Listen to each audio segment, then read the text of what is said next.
Le cap des troisièmes consultations électorales fixées en décembre prochain reste donc maintenu.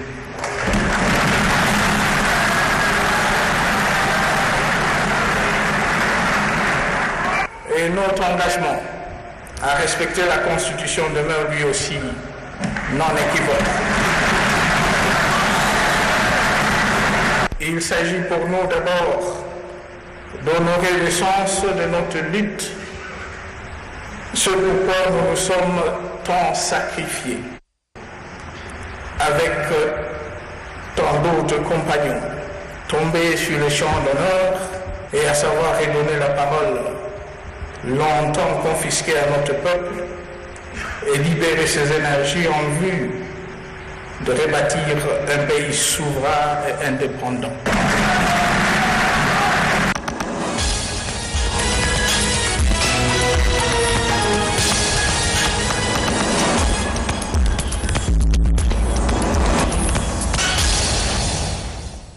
Madame, Monsieur, bonsoir. Au sommaire de cette édition d'information, c'est une première dans l'histoire de la République démocratique du Congo. 3600 policiers formés pour assurer la sécurité à l'intérieur du pays. Cette première promotion s'appelle Joseph Kabila Kabange. La CENI s'apprête à recevoir les électeurs le 23 décembre prochain. Il vient de boucler la tournée. C'est le vice-premier président de la CENI, Norbert Basengezi, a fait le tour de quelques provinces pour sensibiliser les électeurs sur la machine à voter. Bienvenue à ce journal. Vous nous suivez partout sur la RDC et partout ailleurs. Merci de votre attention à cette édition d'information. La province de la Chopo produira désormais des nouvelles unités de la police nationale congolaise. La première promotion a terminé sa formation à Kapalata. Elle se nomme Joseph Kabila Kabange. Le chef de l'État a présidé personnellement la cérémonie de clôture. Reportage.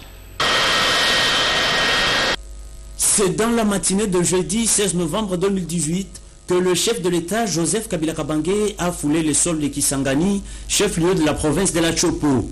À l'aéroport de Bangoka, le président de la République a été accueilli par un comité restreint avec en tête le gouverneur de province Constant Lomata. Aussitôt arrivé dans la ville, le chef de l'État Joseph Kabila Kabange s'est rendu directement à la place de la Poste où il a présidé la cérémonie marquant la fin de la formation de la première promotion des policiers, la promotion baptisée Joseph Kabila Kabange.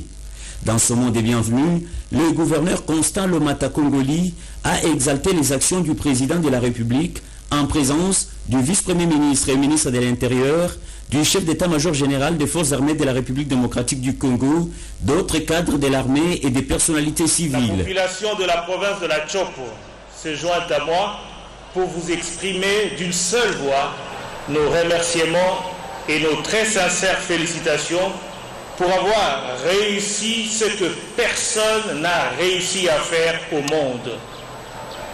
Ce que personne n'a réussi à faire dans notre pays et ce que très peu de dirigeants ont réalisé en Afrique. Vous avez prouvé votre grandeur d'âme à la face du monde et votre amour inconditionnel pour votre pays. Vous avez ainsi tout donné pour que revienne la paix et l'unité nationale.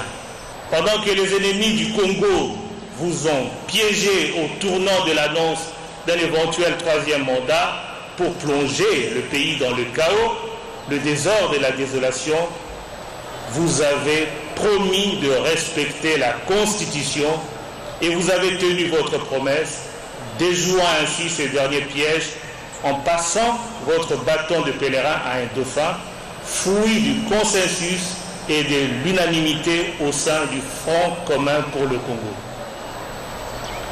Ces derniers actes annoncent déjà une lancée irréversible vers une première et historique transition démocratique dans notre pays, où un chef d'État en fonction va passer le pouvoir à un chef d'État entrant à l'issue des élections libres et transparentes. Une première dans l'histoire de la sécurité intérieure en République démocratique du Congo. À son tour, le général Célestin Kanyama-Chichikou, directeur général des écoles de formation de la police nationale congolaise, a livré à l'assistance l'ossature de cette session organisée avec l'appui du gouvernement de la République. C'est pour la première fois que la police nationale congolaise organise une formation de grande envergure entièrement financée par le gouvernement de notre pays. 12 000 hommes ont été recrutés et répartis sur les 3 sites, à savoir 3 600 au centre d'instruction Lukusa, école de police Kapalata, 4 400 CI Kitona, 4 000 centre d'instruction Kamina. Tout ceci grâce à la détermination et à la vision de l'autorité suprême, le président de la République. C'est pourquoi cette promotion porte le nom de son Excellence, Monsieur le Président de la République, Joseph Kabila Kabange. Les 3600 nouveaux policiers ont prêté serment devant le vice-premier ministre et ministre de l'Intérieur, Henri Mouvasakani. Je prends acte de votre prestation de serment en qualité de membre effectif de la police nationale, du corps de carrière de la police nationale. Mes très sincères félicitations et je vous souhaite une longue et loyale carrière au sein de cette grande famille. Aussitôt après, une démonstration des techniques de protection individuelle pour sécuriser la population a été exécutée avec brio.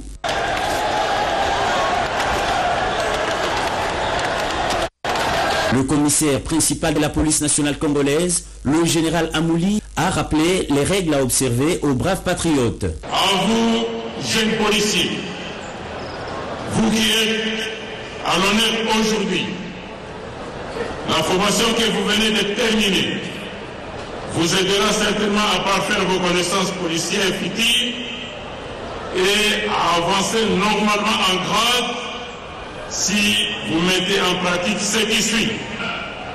La discipline, l'exécution correcte des missions de la police conformément aux textes légaux, le respect strict des règles de bon comportement du policier vis-à-vis de la population, éviter le vol, la tracasserie, l'ivresse publique, les violences sexuelles, etc.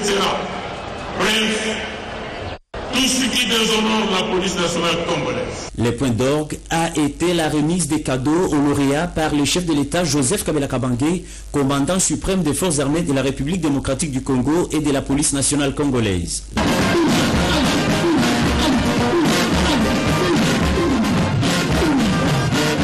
Après la cérémonie, le père de la nation congolaise s'est offert un bain de foule.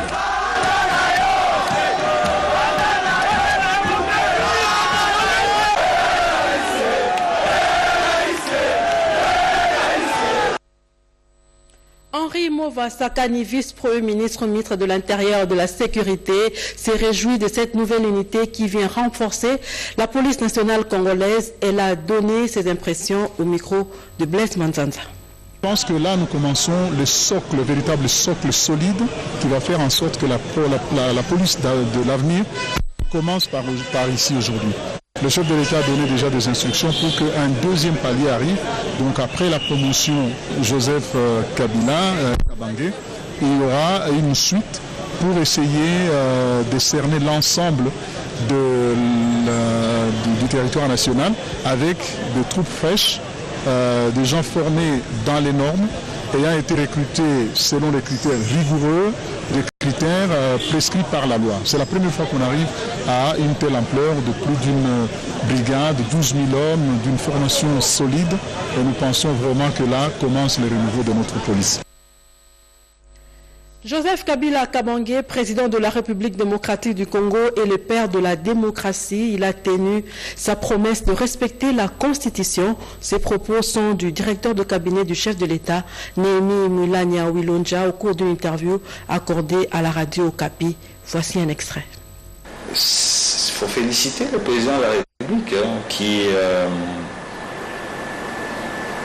a joué les jeux démocratiques au sein de la plateforme.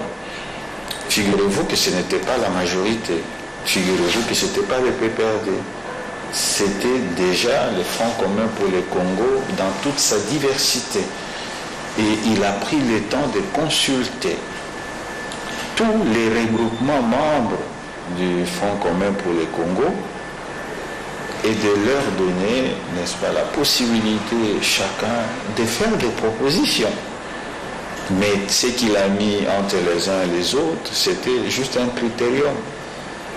11 critères et qui balayaient pratiquement aussi bien des aspects éthiques, des aspects idéologiques, des aspects liés au courage politique que de la compétence et bien d'autres. Et c'est au bout de ces consultations qu'il a à nouveau appelé l'ensemble des regroupements de la plateforme pour partager la synthèse qu'il avait faite de ces consultations. Et je viens de le dire, autant avant il n'y a pas eu de volonté de faire cavalier seul, autant après et le même jour et bien après encore les candidats désignés a continué à bénéficier jusqu'aujourd'hui du soutien quand même de tous ses pairs. Le FCC a un credo et il travaille derrière ce credo. Et donc son objectif, c'est plutôt de faire adhérer le gros de notre population, si pas toute la population, à ce credo de l'intérêt national. Je crois que ce qui s'est passé à Genève, vous pouvez aligner les qualificatifs utilisés par les camps de l'opposition lui-même. À l'IMT, on a estimé que c'était un complot contre le Congo et à d'autres endroits, on a estimé que c'était une bien triste comédie. Et d'autres encore, n'est-ce pas, ont rivalisé des qualificatifs par rapport à ceux qui ont signé cet accord, à ceux qui se sont rebiffés. Mais s'il y a des considérations à émettre, c'est d'abord commencer par dire que le Congo mérite mieux que ça. C'est mieux que cette classe politique qui ne trouve pas mieux que d'être à la sorte de l'étranger et de faire les sous-traitants de la politique étrangère d'autres pays contre leur propre pays. Les Congos méritent mieux que cette classe politique qui finalement veut accéder aux hautes charges d'État, mais qui n'a pas le sens de la parole et aucun sens de responsabilité, comme on l'a bien constaté. Et je pense que c'est là toute la problématique des enjeux de ces élections et de bien d'autres élections. On va à une élection avec une offre à deux volets, le volet programme et le volet personnel politique. Et ici, on constate que sur le volet programme, cette classe politique-là, cette opposition n'a pas de programme propre parce qu'elle exécute le programme de ceux qui la poussent à se rassembler aujourd'hui et à mener la politique des terres brûlées pour tenter de pouvoir jouer au révisionnisme par rapport au processus électoral en cours. Et en ce qui concerne la qualité du personnel politique, on constate aujourd'hui que c'est bien, on a affaire à des gens qui ne sont pas préparés à assumer les hautes charges d'État. Et le ministre de la Défense nationale vient de faire un constat de l'état d'avancement de travaux de lutte anti-érosif au camp Badiading dans la commune de Ngaliema. Crispin Tamatabe note qu'il y a encore beaucoup d'efforts à faire au regard du montant décaissé par le gouvernement de la République. Salomé Tidando. Le site militaire du camp Badiading qui sort enfin des soins intensifs lui imposés par un grand trou béant de 70 mètres de profondeur qui a failli emporter ce bel villa dans la nature. Selon le directeur général de la firme chinoise Lyon Equipment qui effectue les travaux de lutte anti-érosive, il a fallu une cure de 30 véhicules de bennes poids lourds de 30 tonnes de terre d'argile chacun pour indiquer la progression quasi dangereuse de cette érosion avec l'expertise du corps du génie militaire. Cette thérapeutique de choc a coûté une bagatelle somme de 2 100 000 $ américains au budget du ministère de la Défense nationale, ancien combattant et insertion, affirme le chef de la part de défense, Crispin Atamatabe Mougodi, à l'issue de la visite d'inspection sur le terrain ce samedi 17 novembre 2018. La partie du camp sauvegardée, mais le camp n'est pas isolé, le camp est dans une cité.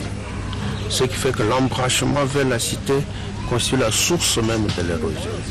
On sera obligé de prolonger les travaux en attendant la cité, de sorte que les eaux soient bien contenues, canalisées et déversées dans la rivière.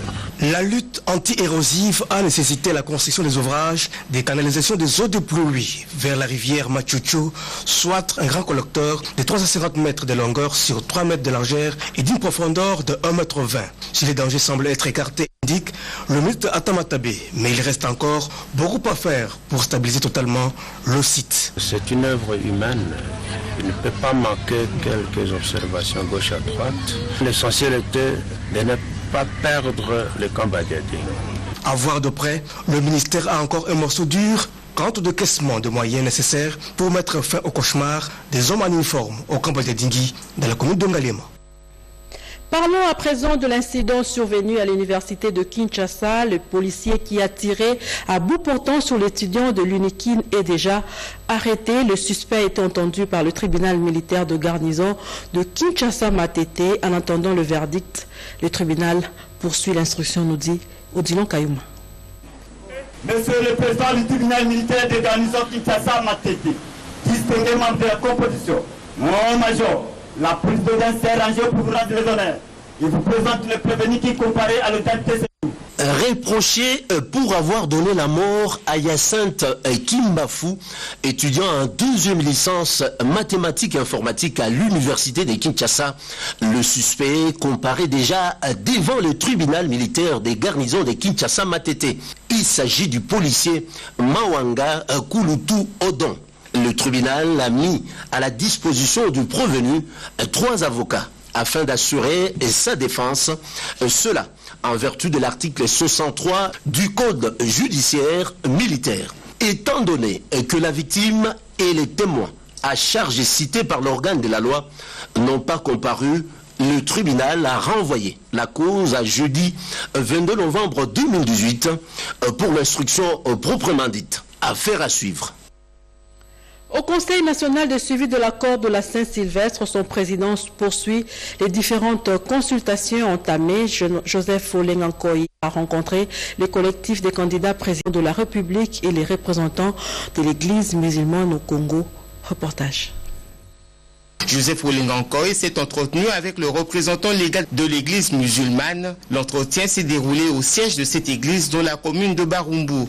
Le secrétaire général adjoint du comité islamique du Congo donne le point de vue de l'église musulmane sur les questions qui divisent. Ce sont des questions sur lesquelles nous avons beaucoup insisté avec la CINSA et nous pensons que nous avons donné notre point de vue par rapport à ça et c'est à eux d'examiner les préoccupations que nous avons soulevées, de manière que ces élections n'engendrent pas de problème. Peu après, le président du CENSA a eu une séance de travail avec le collectif des candidats présidents de la République dans la commune de la Gombe.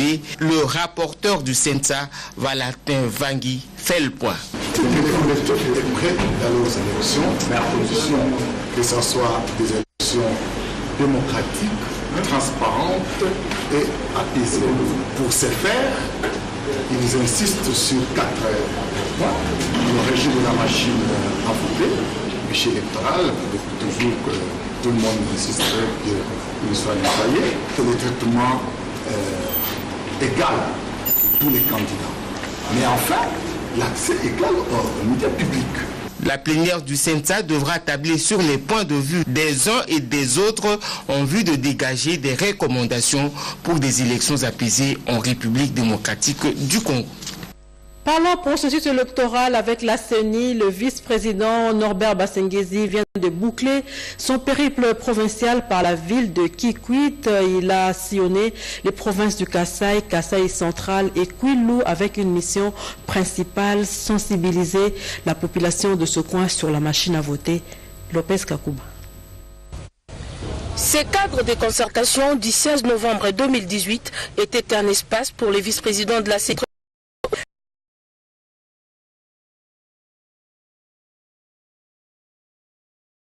des différentes préoccupations comme l'accréditation de témoins, observateurs et journalistes, des personnes sans empreinte digitale, la livraison de duplicata des cartes d'électeurs et tant d'autres questions étaient évoquées.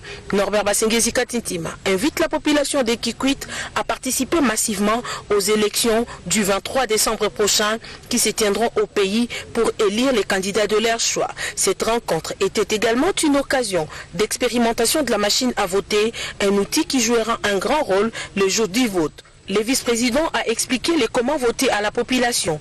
Par rapport à l'exposé du vice-président de CENI, il nous a bien encadré. Pour la machine à voter, nous n'aurons pas d'inquiétude. Ça donne un bon travail, rapide, efficace. Cela est vrai qu'il n'y a pas de tricage. Et d'ailleurs, je n'ai pas peur parce que si ça allait être des tricages, ça commencerait en Amérique où Bamako Baba est sorti président. Norbert Basengezi Katintima a aussi signifié que le déploiement de matériel de vote se passe très bien à travers le pays. Aussi, dans 6 jours, c'est le début de la campagne électorale et dans 36 jours, c'est la tenue effective des élections en RDC. L'actualité ce soir, c'est aussi la société de transport en commun de sa représentation syndicale. Cette nouvelle équipe a été présentée au personnel. D'autres précisions dans ce reportage de Rikindu Zurandi par Yvette Makuntim. C'est pour veiller au strict respect des textes réglementaires dont les codes du travail que la Direction générale de l'établissement public Transport au Congo Transco vient d'installer solennellement la délégation syndicale élue, une équipe des représentants de tous les travailleurs auprès de l'employeur. À sa tête, le président intersyndical, Constant Lueteta, qui a rassuré les parties d'œuvrer dans le sens de préserver la paix sociale à travers un dialogue social permanent conjugué au quotidien. Selon lui, le dialogue social reste un levier de développement d'une entreprise, surtout qu'il réduit la méfiance, anéantit la suspicion et favorise le développement. Le directeur général des Transco, Michel Kirumba Kimua, s'est réjoui d'avoir au sein de son établissement des défenseurs de l'employeur et des employés. Un syndicat professionnel doit tenir compte à la fois au fond et aux pratiques. De manière impartiale, en sa qualité de médiateur, a-t-il renchéri que des hommages rendus au chef de l'État Joseph Kabila Kabange. Trouvons le mot juste pour exprimer notre gratitude au chef de l'État Joseph Kabila Kabange et au gouvernement de la République démocratique du Congo pour la confiance renouvelée et tous les efforts qu'ils fournissent pour soutenir Transco en vue de faciliter la mobilité des Congolaises et Congolais en toute sécurité. Le vœu des directeurs généraux Kirumba Kimua est de voir l'équipe installée prendre les devants pour défendre et soigner l'image des Transco, car les travailleurs existent parce que l'entreprise vit. On quitte le pays pour le Luxembourg où il s'est tenu la 25e conférence annuelle des contrôleurs d'assurance. Le directeur général de l'autorité des régulations et contrôle des assurances, Alain Kaninda, a représenté la République démocratique du Congo à ses assises. Toto Songo. Du 8 au 9 novembre 2018, s'est tenue dans le Grand-Duché de Luxembourg la 25e conférence annuelle de l'AICA, Association internationale de contrôleurs d'assurance, avec pour thème « Réimaginons l'assurance ». Les rencontres annuelles de l'AICA ont pour but de réunir les experts du monde entier du secteur de l'assurance et de la réassurance afin de débattre des problèmes, défis et opportunités que connaît l'industrie au niveau mondial. Cette rencontre a connu la participation de la délégation de l'autorité de la régulation et contrôle des assurances de la République démocratique du Congo, conduite par son directeur général ad intérim, Alain Kaninda.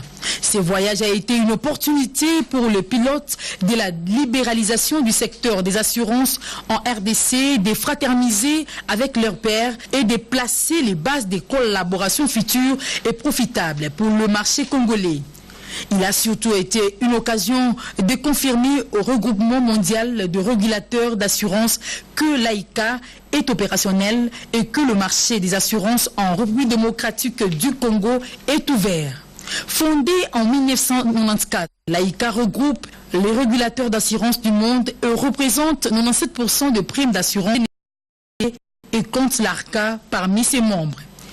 Qu'est-ce que la République démocratique du Congo peut tirer de son appartenance à cette association? Eh bien, les assurances sont les leviers importants pour la mobilisation des recettes afin de donner à l'État congolais le moyen de financer son économie qui est un secteur important.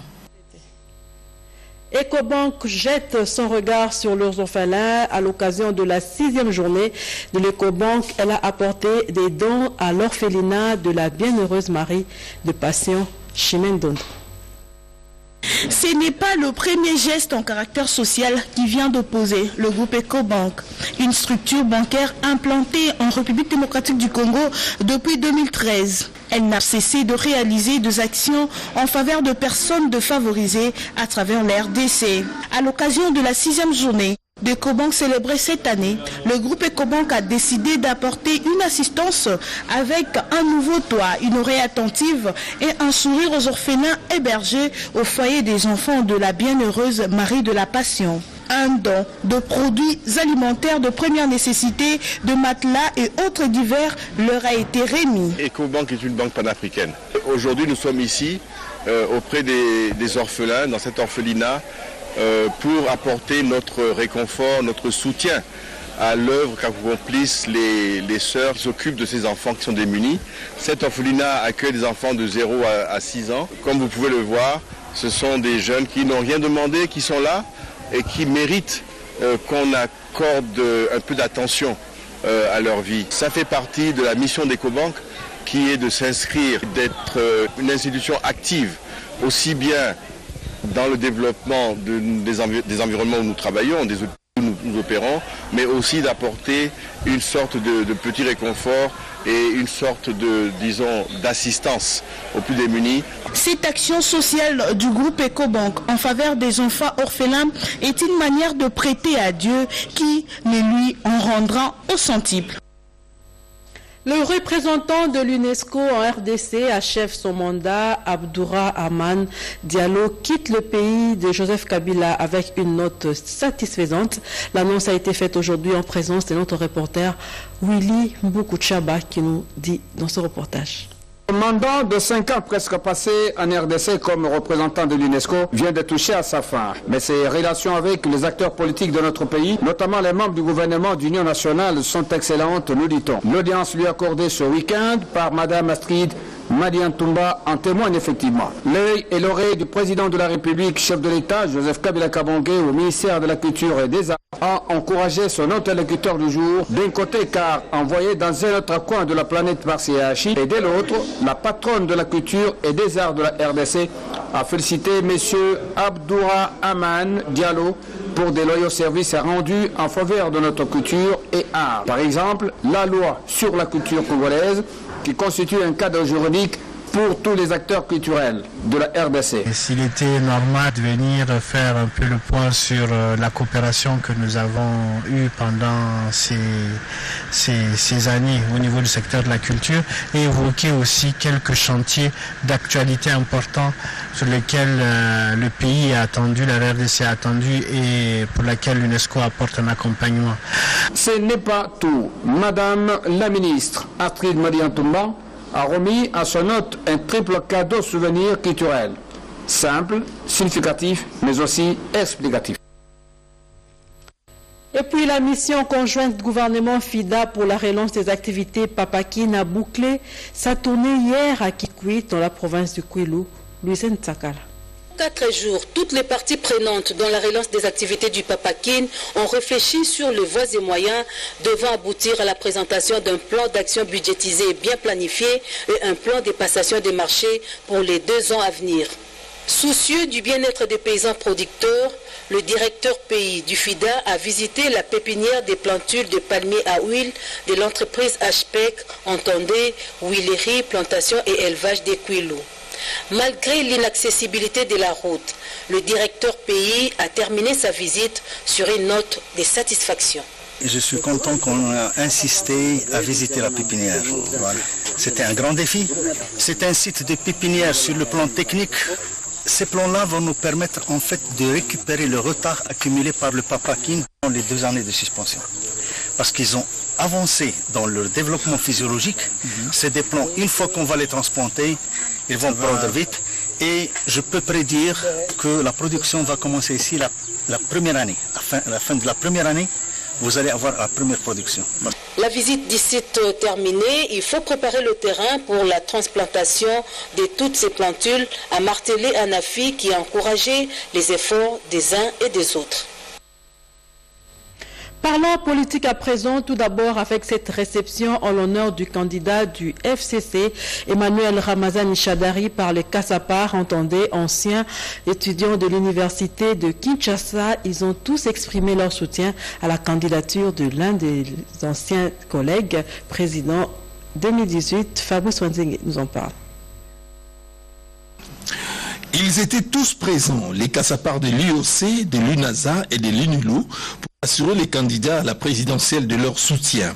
Moment d'émotion, moment pathétique où tous les Kassapar se sont retrouvés, qui avec son congénère, qui avec son aîné, qui avec son jeune frère, avec un même idéal, le porter en triomphe jusqu'à la magistrature suprême. Pour démontrer leur attachement, des cadeaux qui chacun portait une signification ont été remis à celui que les Kassapar appellent affectueusement Rams, par un de chaque génération. Un discours à la fois mobilisateur et d'engagement des Kassapar a été lu à cette occasion par un ancien Kassapar de l'UNILU. En vous désignant candidat du FCC, le président de la République, initiateur de cette démocratie à reconnaissance des universités et tous ceux qui en sont issus. Chers camarades, vos compagnons de cette période de combat pour la victoire électorale, de même que tout au long de vos deux mandats constitutionnels. Puis est venue la réplique du camarade Ramazani Shadari pour confirmer qu'il est effectivement Kassapar et expliquer le sens des coups sur coups, à savoir ses distinctions des graduats en licence. Et il n'a pas manqué de promesses sur son programme social si jamais il était élu. Je suis venu dire merci à un soutien capital des personnalités qui ont fait de belles études à l'université de Lubumbashi. Pendant la campagne, vous direz à tous les électeurs, oui, nous les connaissons. Vous direz, oui, il a des diplômes. Vous direz, oui, il a fait les sciences po. Vous leur direz, oui, il connaît ce pays. Oui, il a été gouverneur. Dans leur message, les Kassapar ont demandé aussi au candidat Ramazani Shadari de penser aux générations futures étudiantines pour l'octroi de la bourse comme il en était à l'époque. L'ambiance des fêtes qui a régné était accompagnée des danses traditionnelles. Voilà les Kassapar, anciens étudiants ou étudiants de l'université de Lubumbashi qui soutenaient la candidature de l'un de leurs. Nous continuons avec la politique, avec cette marche de soutien à la candidature d'Emmanuel Ramazani Shadari à la présidentielle du décembre 2018 a été organisée dernièrement dans le territoire du Bukama, province du Lualaba. C'est tout Bukama dans la province du Olomami qui s'est mobilisé comme un seul homme pour témoigner son soutien au candidat du FCC, Emmanuel Ramazani Shadari. Une marche de soutien a regroupé toutes les forces vives du territoire, jeunes et vieux, autorités politico-administratives, avec des calicos et banderoles en main où l'on pouvait facilement lire Pulubai Bukata. Toutes les principales artères et têtes noires des mondes, une marée humaine a sillonné tous les territoires, avec en tête l'administrateur du territoire, Papiyou Mamutombo, et d'autres cadres et militants des partis politiques, toutes tendances confondues. Cette marche organisée sous l'impulsion du gouverneur du Olomami, Jackson Kalenga Mwezemi, a permis à l'administrateur du territoire de Bukama, Papiyou Mamutombo, et toute l'équipe d'organisation de redire leur attachement à l'autorité morale du FCC, Joseph Kabila Kabonge, l'homme du respect de la parole donnée. Et donc, tout Bukama est derrière Emmanuel Ramazani Shadari pour le hisser à la magistrature suprême du pays. Au Front commun pour le Congo, les stratégies sont en train d'être peaufinées pour assurer la victoire du candidat Emmanuel à l'élection du décembre prochain. Modeste Bahati-Lokwebo a échangé avec le coordonnateur de la cellule de campagne, candidat Shadari dans la province du Haut-Katanga. La victoire dans une compétition électorale dépend d'une meilleure préparation avec des animateurs compétents qui doivent battre campagne. Voilà pourquoi le ministre du Plan, Bati Loukebo, autorité morale de l'AFCC, a reçu l'apôtre Christian Numbi, président fédéral de l'AFCC au Katanga et coordonnateur de la cellule de campagne d'Emmanuel Ramazani. Des orientations et stratégies lui ont été communiquées en vue de garantir la victoire du candidat du FCC. L'apôtre Christian Numbi en est sorti et regardé. Nous avons été par la grâce de Dieu choisis dans des cellules liées à la campagne de notre candidat commun Ramazani Shadari, futur président de la République. Ici, je profite de votre caméra pour lancer un message un peu particulier à la jeunesse, d'une manière générale, et à la jeunesse katangaise, que fini l'époque, n'est-ce pas, du tribalisme, fini l'époque de la vieille politique. Nous sommes dans l'époque de la méritocratie. Il faut se battre et suivre les personnes qui ont un esprit nationaliste. L'équipe de campagne du candidat du FCC, plus que déterminée, ne jure que sur la victoire. Madame, Monsieur, deux informations ont été la principale actualité de cette édition d'information. C'est 3600 policiers qui viennent d'être formés pour assurer la sécurité à l'intérieur du pays. Cette première promotion s'appelle Joseph Kabila Kabange. Le président de la République a fait les déplacements de la province de la Chopo pour présider personnellement la cérémonie, et puis la CENI qui s'apprête à recevoir les électeurs le 23 décembre prochain. Son vice-président vient de boucler son séjour en province consacré à la sensibilisation sur la machine à voter.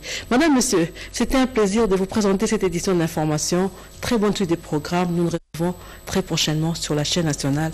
À très bientôt.